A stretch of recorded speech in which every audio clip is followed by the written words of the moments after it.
So Christmas has basically come and gone. It's December 27th.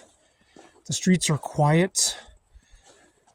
The sky is just like really beautiful, bright gray.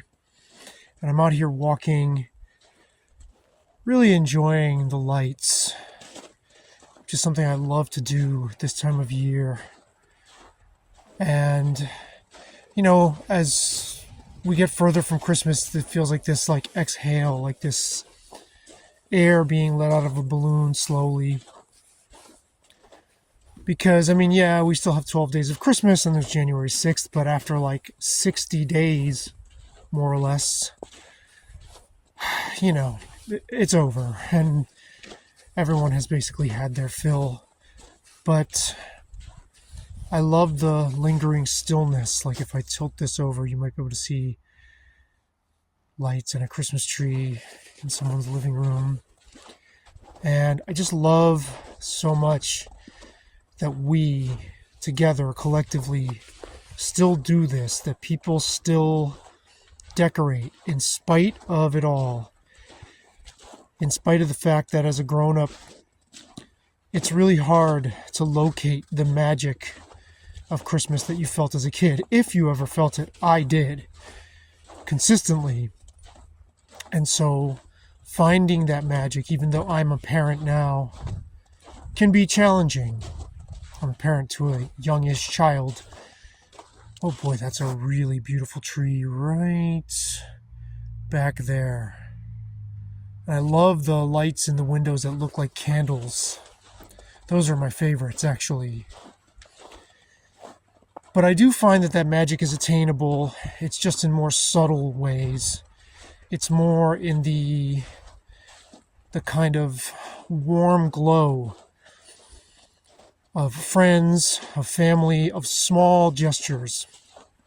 A friend of mine came over the other night and picked up a guitar, and all of a sudden I was just in this total flow again with playing music and making music. And he had no idea that he had basically gifted that to me. He sparked that. And just even seeing him, he brought prime rib from his parents' place. Just even the thought of him to do that was enough, Obviously, doing Christmas morning with my daughter and her baby brother, who's not my son, but who I'm close to and love anyway, that was really, really lovely.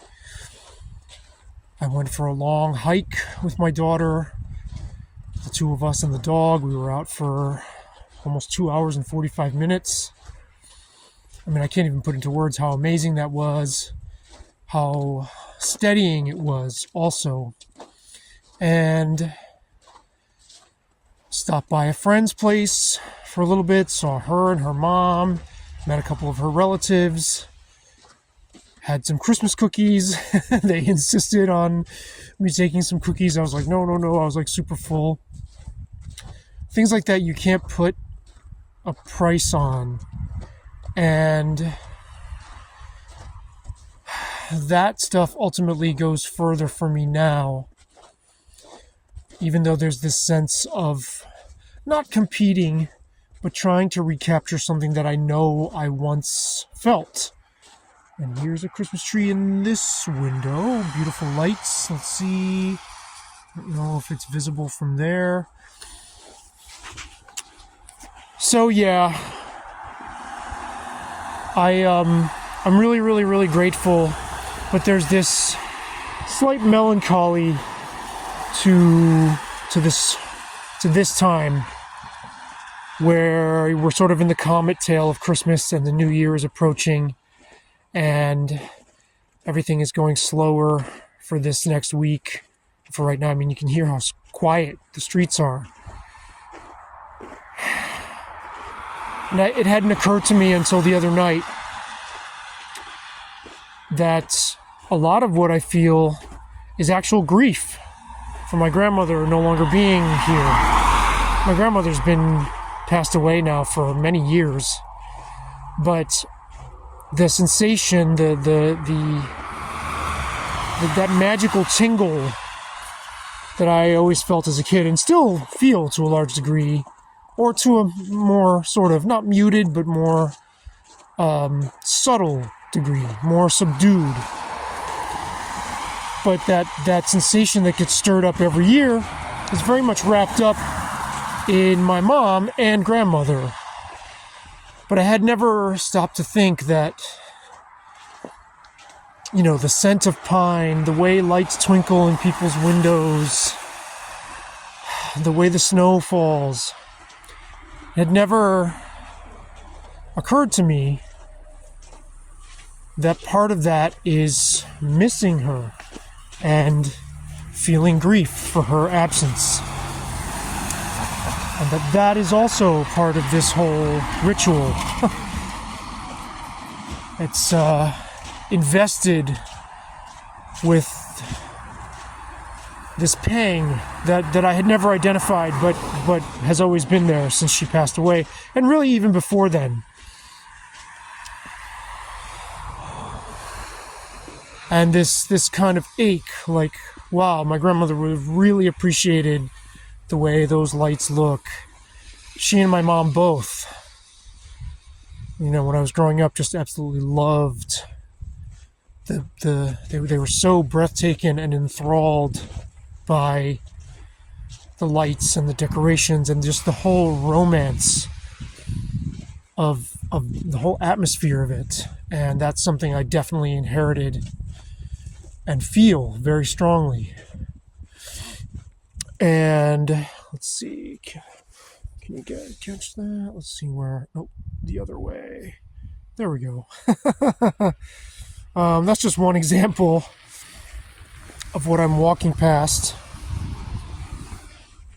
But yeah, I'm really going to savor this walk tonight.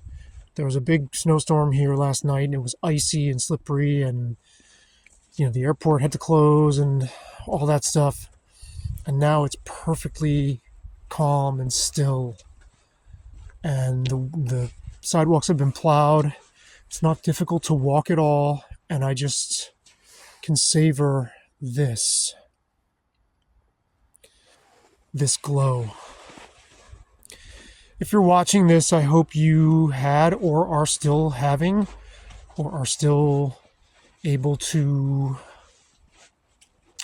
kind of bask in the residual sensation of whatever Christmas brought you. Hopefully it did. And that you're pleasantly anticipating the start of a new calendar year.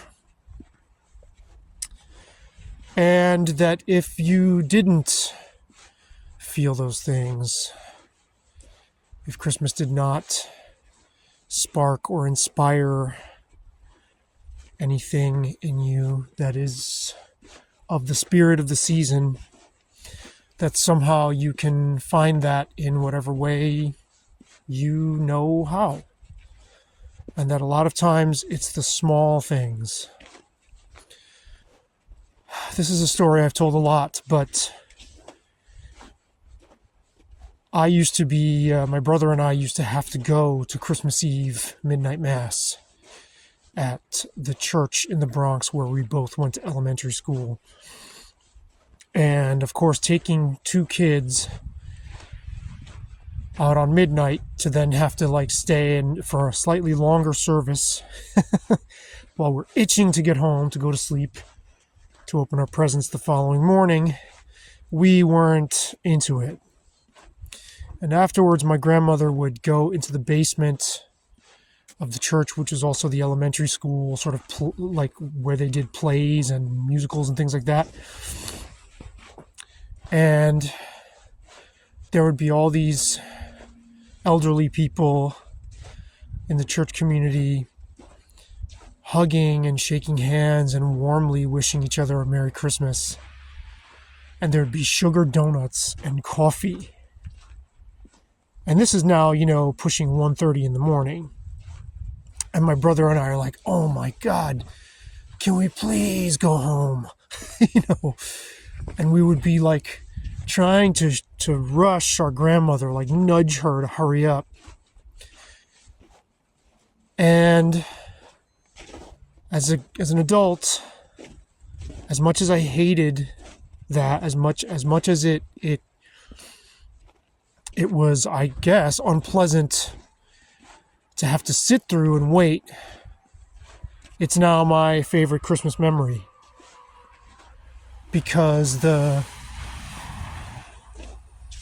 like I said, the warmth between all of my grandmother's church friends, you could feel it in the room, and I didn't know that I was feeling it. I wasn't aware, but it did register, even if I wasn't conscious of it at the time. When I think back to that, I mean, the color of the walls, that sort of school, after school, after hours kind of vibe,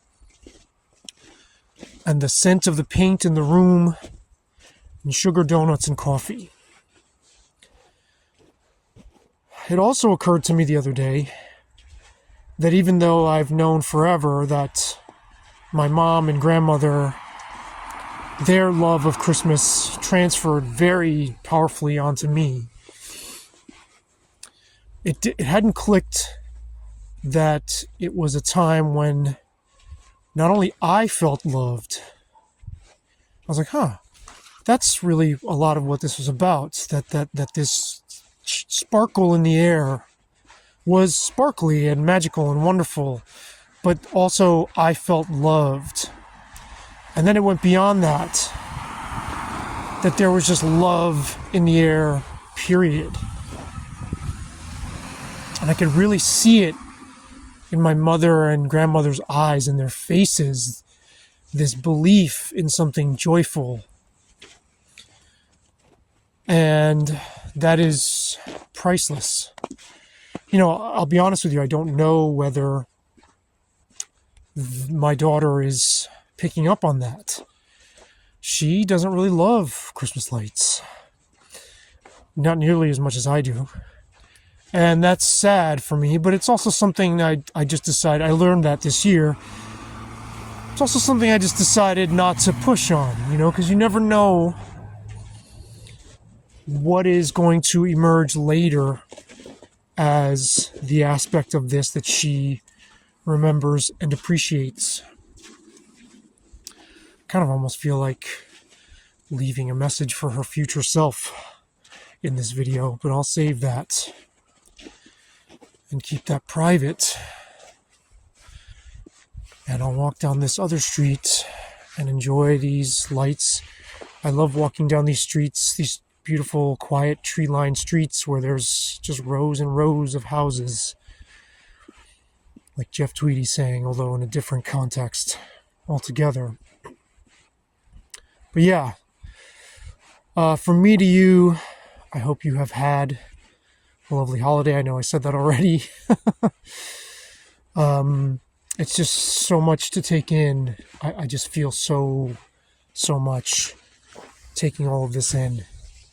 And it doesn't translate very well on my dinky phone camera. But I hope it translates in my voice. And I love when the sky is gray and bright like this at the same time in the evening. So yeah, folks, thanks for watching. If you follow the channel, I really, really, really appreciate it. I appreciate you. Here's to another year, which already feels like it's starting on the right foot. I'll say there's some awesome stuff in the works that I am super excited to share with y'all. So let's do this. All right. For Feedback Def, I am Sabi Reyes Kulkarni, the apostate music journalist. Over and out.